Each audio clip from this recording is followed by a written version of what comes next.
दुनिया में ऐसे बहुत लोग हैं जो इस भरोसे बैठे रहते हैं कि मेरे जीवन में जब ये दुख खत्म हो जाएगा, परेशानी खत्म हो जाएगी, तो मैं फिर से जीना शुरू करूंगा, मैं फिर से हंसना शुरू करूंगा। पर आपको क्या लगता है कि आपकी जिंदगी से हमेशा हमेशा के लिए कोई भी दुख चला जाएगा क्या? शास्त्र कहता है कि इंसान के जीवन से एक दुख जाता है तो दूसरा आ जाता है। ओशो कहते हैं कि जब तक जीवन है तब तक दुख है। धरती का दूसरा नाम ही दुख है, जीवन का दूसरा नाम ही दुख है। मनुष्य के पास एक ना एक दुख हमेशा हमेशा के लिए रहता है। एक जाता है तो दूसरा आ जाता है। एक दुख गया नहीं कि दूसरा आ गया। पर संसार में ऐसे बहुत लोग हैं जो इस उम्मीद पे बैठे रहते हैं कि सब दुख दूर हो जाएगा, उसके बाद मन प्रसन्न होगा, तब मैं कोई काम करूंगा। पर यह सिर्फ आपका भ्रम है। आप अपने मन को अच्छा रखिए, अपने मन को प्रसन्न रखिए। आपके जो ये दुख है ना, ये सब खत्म हो जाएंगे। इस देश में अध्यात्म को इतना जोर क्यों दिया गया है? मेडिटेशन को इतना जोर क्यों दिया गया है? योग को इतना जोर क्यों दिया गया है? क्योंकि ये आपको मन से, अंदर से, आत्मा से प्रसन्न रखता है। इंसान का जीवन है, इसमें सुख दुख तो आता ही है। एक लंबी आबादी है, बड़ी मात्रा की आबादी है, 90% के आसपास, जो दुखी रहता है। संसार में एक समय में 10% आबादी खुश रहता है। बाकी के सभी लोग मान के चलिए तो किसी न किसी वजह से दुखी रहते हैं।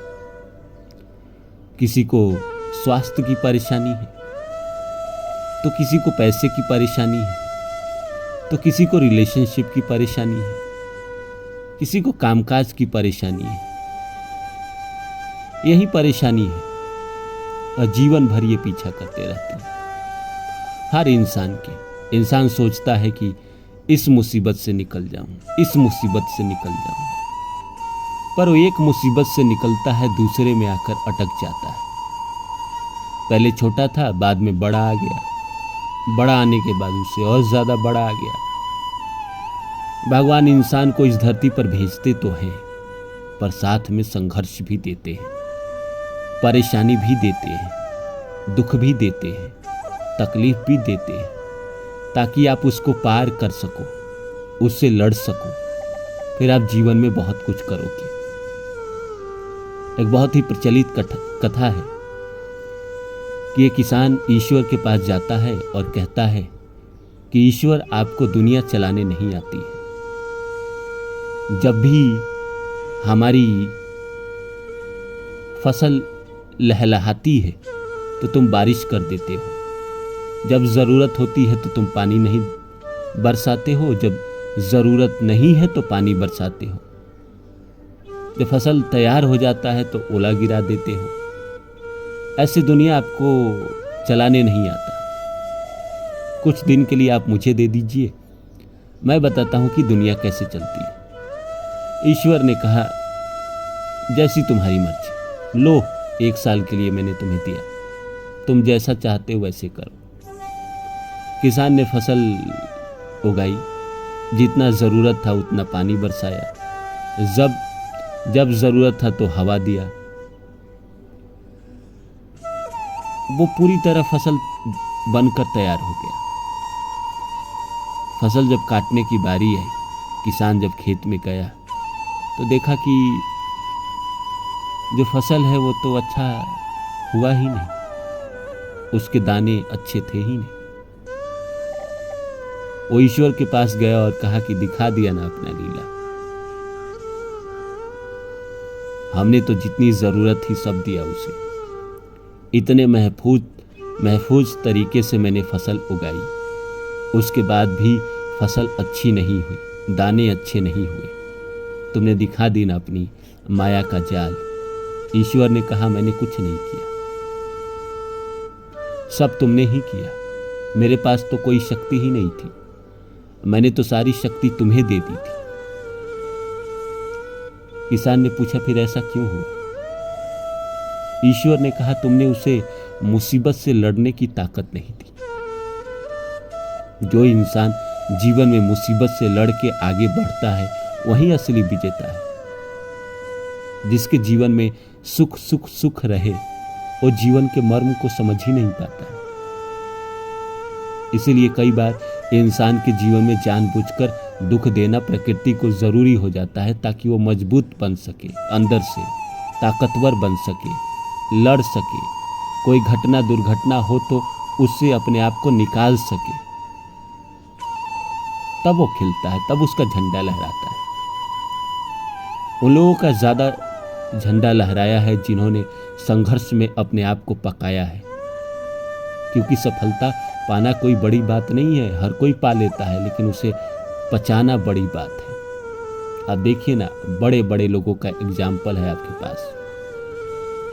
सबने जीवन में बहुत सफलता के लिए बहुत मेहनत की है। वो हम है कि हम दूर से बस देखते रहते हैं, उसके करीब नहीं जाते। हमें लगता है कि दुनिया में ईश्वर ने उसकी तकदीर बहुत अच्छी लिख दी, पर उसने जो मेहनत किया, उसने जो संघर्ष किया, उसने जो परेशानी उठाई, वो तो मैंने नहीं देखा ना, वो तो आपने नहीं देखा ना। इस उम्मीद में मत रहिए कि सब दुख दूर हो जाएंगे। दुखों के साथ जीना शुरू करिए, अपने आप को खुश रखना शुरू करिए। अपने आप को जब आप खुश रखना शुरू करेंगे तो ये दुख धीरे धीरे आपके जीवन से जाएंगे। संघर्ष भले रहेगा आपके जीवन में, वो तो जीवन का गहना है, और संघर्ष से आपको घबराना नहीं चाहिए। आपको प्रकृति ईश्वर से बस यही दुआ करना चाहिए कि मेरे हाथ पैर सलामत रहे, मेरे रिश्ते सलामत रहे, बाकी मैं अपनी मेहनत से सब पा लूंगा। कई बार ऐसा होता है कि मेहनत करने के बावजूद भी वो इंसान को नहीं मिल पाता है जितना वो हकदार होता है। तो कुछ तो प्रारब्ध भी होता है, इंसान का अपना भी कर्म होता है ना पीछे। अगर प्रारब्ध नहीं होता तो कोई अमीर और कोई गरीब घर में पैदा ही नहीं होता। हर कोई एक समान एक जैसे परिवार में जन्म लेते हैं, इसलिए कुछ तो प्रारब्ध होती है। तो इस भ्रम को अपने दिल से निकाल दीजिए और जीवन में जैसे हो सके खुश रहना शुरू करिए। छोटी छोटी बातों में ही खुश रहना शुरू करिए। आप पाएंगे कुछ समय बाद आपके जीवन से सारे दुख गायब हो।